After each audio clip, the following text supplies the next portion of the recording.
Hello everyone, hope you all are doing good in your lifes. आज का हमारा topic है second video for the important points of love. But उससे पहले again मैं आपसे रिक्वेस्ट करना चाहूँगी कि it's the time period of Covid. So आप अगर किसी की हेल्प कर सकते हैं emotionally by money also, so please कीजिए। And guys, it's a request कि मैं लास्ट में आपसे कुछ क्वेश्चंस करूँगी। उन क्वेश्चंस के आंसर आपको मुझे कमेंट बॉक्स में लिखना कि आपके क्या एक्सपीरियंस थे एज पर माई क्वेश्चंस। तो वीडियो को लास्ट तक ज़रूर देखना और कमेंट ज़रूर करना। So now let's come to the topic, why we fall in love. So if we imagine our life from the childhood, सबसे पहले ऐसा होता है कि हम अपने पेरेंट्स के साथ बहुत इंजॉय करते हैं अपनी लाइफ को। धीरे धीरे जब हम ग्रो होते हैं, हम बढ़ते हैं, तो हमको समझ में आता है कि नहीं, हम अभी पूरे कंप्लीट नहीं हैं। हमारे पेरेंट्स के साथ हम हर चीज़ नहीं शेयर कर सकते, हम पूरी तरह से इंजॉय नहीं कर सकते हैं, क्योंकि there are lot of things like parties, fun, और कई बार हम ड्रिंक करते हैं, स्मोक करते हैं, तो हम हर चीज़ हम अपने पेरेंट्स के साथ इंजॉय नहीं कर सकते हैं। तो हमको अपने फ्रेंड्स के साथ बहुत मज़ा आता है, हमको वो सारी चीज़ें बहुत ही ज़्यादा रिलैक्सिंग लगती हैं, हमें बहुत पीस मिलता है जब हम अपने फ्रेंड्स के साथ एंजॉय करते हैं as compare to the parents. जब जैसे जैसे हम बड़े होते जाते हैं, उसके बाद होता है कि we don't feel complete till that time. उसके बाद हम एक लव हमारी लाइफ में हो, हमारे साथ हमारा पार्टनर हो, जो हमारी केयर करे, हमसे प्यार करे, हमसे बहुत अच्छी बातें करे, और हमें एक सिक्योरिटी बेसिकली मिले, तो हमारे अंदर ये क्रेविंग होती है। अगर किसी का बचपन में पेरेंट्स से ज़्यादा प्यार नहीं मिलता है, उसके बाद फ्रेंड्स में भी ज़्यादा अच्छे से नहीं रहता है, वो इंसान उतना ही ज़्यादा प्यार के लिए उसके अंदर उतना ही ज़्यादा एक लव टैंक, जिसे मैं बोलूँ कि प्यार का जो उसका घड़ा होता है, वो उतना ही ज़्यादा उसके अंदर होता है। एंड जब हम प्यार में पड़ते हैं, जब हम प्यार में हम लव को फील करते हैं, तो हमारे अंदर हमेशा एक क्रेविंग होती है कि it should last for ever. जब तक हम जिंदा हैं, तब तक हमारे साथ हमारा प्यार रहे, हमारे अंदर ये क्रेविंग होती है। हम एक सिक्योर लाइफ फील करते हैं विद आवर पार्टनर।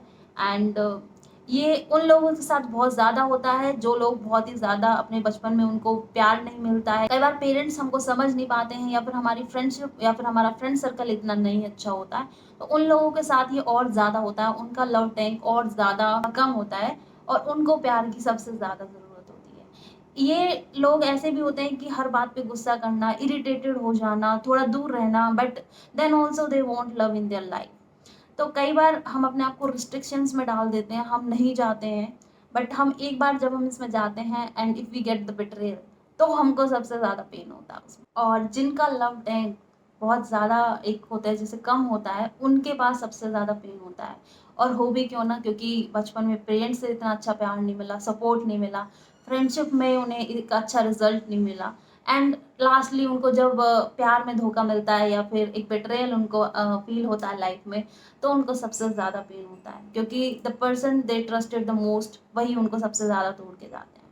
क्योंकि ऐसा होता है कि हम बाकी जितने भी लोग हैं, नॉर्मली हम we spend our time with our parents, we spend our time with the friends, हमारे पास बहुत सारे काम होते हैं। कुछ कुछ ऐसे होते हैं जो अपने सारे काम छोड़ के, अपना जो सारा लाइफ का पार्ट है, उसको सब कुछ डेडिकेट कर देते हैं टुवर्ड्स देयर लव वंस, और आई कैन से टुवर्ड्स देयर पार्टनर। जैसे मान के चलिए, हम पार्टीज जाते हैं पहले, हम फिर अपना काम भी करते हैं, हम अपने फ्रेंड्स के साथ एंजॉय भी करते हैं, हम ट्रेवलिंग करते हैं, we have lot of works. But at the end क्या होता है कि हम वो सारा का सारा टाइम अपने पार्टनर को देने लगते हैं। तो जो हमारा 70% ऑफ वर्क था कि हमने अपना काम करना है, हमने अपना पार्टी करना, हमने अपने इंजॉयमेंट करना है, we give all that to our partner. So अब जो हमारा बाकी जितने भी काम बचते हैं, कि फ्रेंड्स हैं, फैमिली है, काम है, जितने भी सारे वर्क्स हैं, we make them only the little one, और आई कैन से द 30%।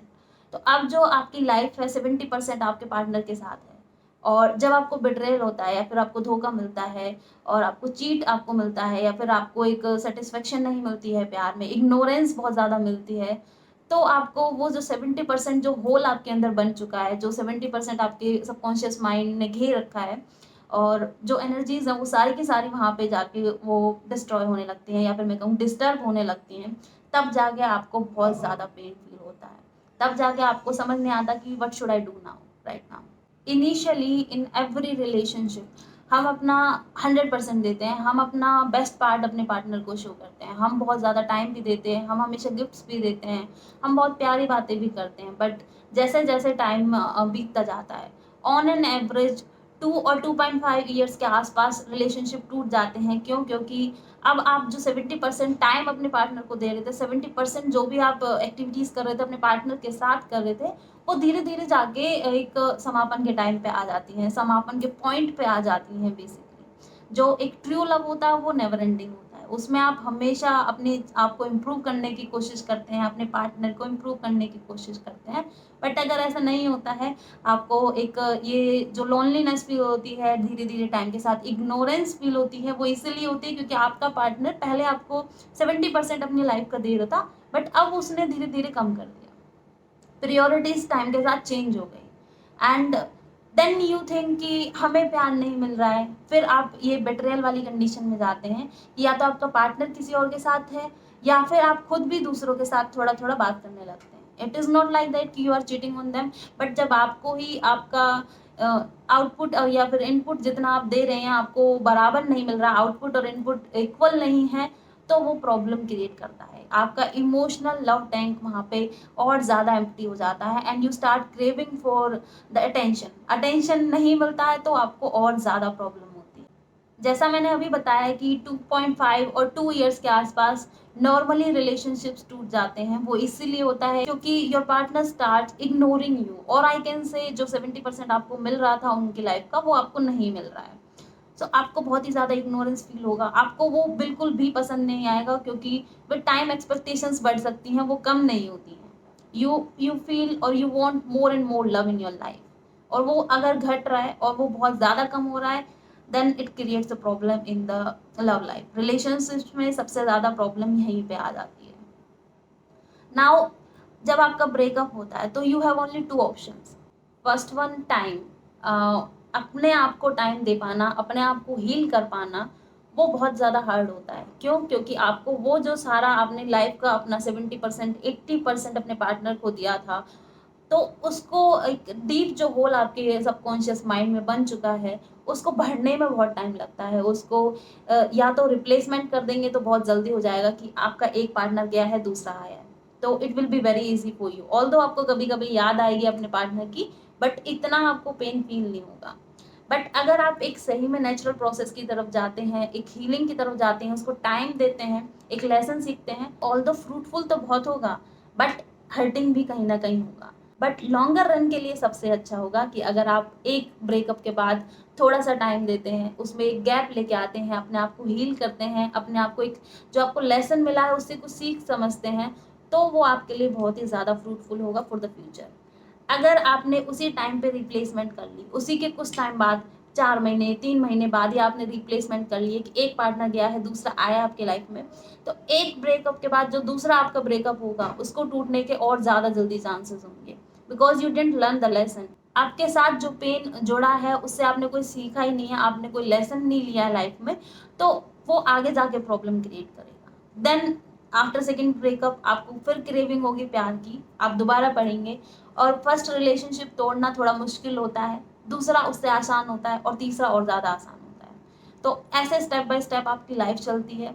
इनमें क्या होता है कि 70% जो आपने लाइफ में अपने पार्टनर को दिया है या फिर 80% आपने दिया है अपने पार्टनर को, उसको अगर आप किसी तरीके से अपनी लाइफ में दोबारा से भर देते हैं, दोबारा से आप उसको कवर अप कर देते हैं फुल्ली, इंजॉयमेंट के through, I can say healings के थ्रू, जैसे रेकी हीलिंग होता है, मेडिटेशन होता है, गंगा मेडिटेशन होता है, there are lot of things, travelling होती है, ट्रेवलिंग फ्रेंड्स के साथ करें या फैमिली के साथ करें। These are the time period जहाँ पे आप लाइफ में अपने आप को हील कर रहे होते हैं एक ब्रेकअप के बाद। लेकिन रिप्लेसमेंट कर दिया और उसमें बाय डिफ़ॉल्ट आपका पार्टनर बहुत अच्छा आ गया है, तो you are lucky, I can't say anything. आपने वो पेन फ़ील नहीं किया एंड आप वैसे ही लाइफ में बहुत ही अच्छे से ज़िंदगी जी लेंगे। बट अगर आपका सेकंड पार्टनर भी इतना अच्छा नहीं है, तो आपको प्रॉब्लम होगी क्योंकि एक्सपेक्टेशंस तो आपकी तब भी बढ़ेंगी and with time you will not learn anything. तो आपको होगा कि मेरे साथ ही ऐसा क्यों होता है, मैं हमेशा एक अच्छा मतलब बहुत ही अच्छा रोल प्ले करता हूँ या करती हूँ लाइफ में, but then also I don't get the results. क्यों? क्योंकि आपने एक्सपेक्टेशंस इतनी बढ़ा ली, अपनी लाइफ का पार्ट 70% या 80% अपने पार्टनर को दे दिया, अपने लिए वो नहीं निकाला। So you need to focus on this thing very much, it is very much important, जिससे कि अगर आप हील कर पाएँ अपने आप को उस टाइम पीरियड में, ब्रेकअप के टाइम पीरियड में, then it will be very very good. But replacement साथ में कर लिया तो वहाँ पे आपको प्रॉब्लम होगी लाइफ में आगे जाके। हमें अपने पार्टनर के साथ सिक्योर फील होता है क्योंकि उसको हमारी केयर करना होता है, उसको हमारी चिंता होती है, बहुत सारी चीज़ें होती हैं और हमें वो केयर एंड लव और जो सपोर्ट जो मिलता है वो बहुत ज़्यादा अच्छा लगता है। हमें एक सिक्योर लाइफ फील होती है और इंसान को जितनी बार सिक्योरिटी फील होती है लाइफ में उतना ही अच्छा लाइफ उसको फील होती रहती है। तो दैट इज़ वाई हमको पेन बहुत ज़्यादा फील होता है। So guys my question is finally आपका लव टैंक कितना है, आपको कितना प्यार की कमी फील होती है लाइफ में। एंड सेकंड थिंग, अगर आप रिलेशनशिप में हैं तो आपने और आपके पार्टनर के बीच में कितना सही है, टाइम के साथ क्या वो बिल्कुल सेम है, क्या आपके पार्टनर का लव टैंक बिल्कुल फुल है, क्या वो हमेशा आपको बोलता है या बोलती है कि नाउ आई एम हैप्पी, हम जैसे पहले थे हम बिल्कुल वैसे हैं। अगर चेंजेस आए हैं तो आप क्या उसमें चेंजेस करेंगे। मैं आपको सिर्फ एक टिप देना चाहूंगी, जैसे आपने शुरुआत से शुरू किया था अपना 70% या 80% लाइफ का पार्ट उनको दे रखा था, वैसे ही अगर आप दोबारा से करते हैं तो वो एक मेंटेनेंस और रिपेयर फॉर्म में आ जाएगा। अदरवाइज अराउंड 2 और 2.5 ईयर्स के आसपास वो दोबारा से एक डिक्रीजिंग स्टेट में चला जाता है, जिससे आपको प्रॉब्लम आती है लव लाइफ में। अगर आपका भी ऐसे पे चल रहा है, इसी टाइम पे चल रहा है जहाँ पे ब्रेकअप होने के ज़्यादा चांसेस हैं, तो try to give this point in that, basically try to give your 70% of life again in that, because हमेशा आपने एक बार प्यार कर लिया तो आपको उसको पूरे लाइफ टाइम उसको एक मेंटेन करके रखना पड़ता है, आपको निभाना पड़ता है। ये नहीं है कि अब कर लिया, नाउ वी आर सिक्योर, अब हमें कोई ज़रूरत नहीं है इतना टाइम देने की, ना गिफ्ट्स देने की, ना फिर जो भी आपके पार्टनर की नीड्स हैं वो सारी चीज़ें। ये सारी चीज़ें पूरी लाइफ टाइम तक चलती हैं क्योंकि आप पूरी लाइफ टाइम तक प्यार करते हैं और आपके पार्टनर को भी लाइफ टाइम तक ही प्यार चाहिए। सो गाइज आज के लिए इतना ही कि प्यार हमें क्यों होता है एंड एक्सपेक्टेशंस इसमें क्यों होती हैं एंड ये हमको ब्रेकअप के टाइम पे सबसे ज़्यादा इफेक्ट क्यों करता है। अगली वीडियो में I will not talk about the process and effects, directly मैं आपको टिप्स बताऊंगी कि कैसे आप उसको इम्प्रूव कर सकते हैं और आपके पार्टनर को क्या प्रॉब्लम एक्चुअली में आ रही है, क्या हो सकता है कि उनको वो प्रॉब्लम फील होती है जिसकी वजह से आपकी लव लाइफ में थोड़ा सा डिस्टर्बेंस है। सो अगले पार्ट्स को भी ज़रूर देखना जैसे आपने इनको देखा है। Thank you very much for watching my videos. Video को लाइक करना, शेयर करना, कमेंट करना एंड चैनल को सब्सक्राइब ज़रूर करना।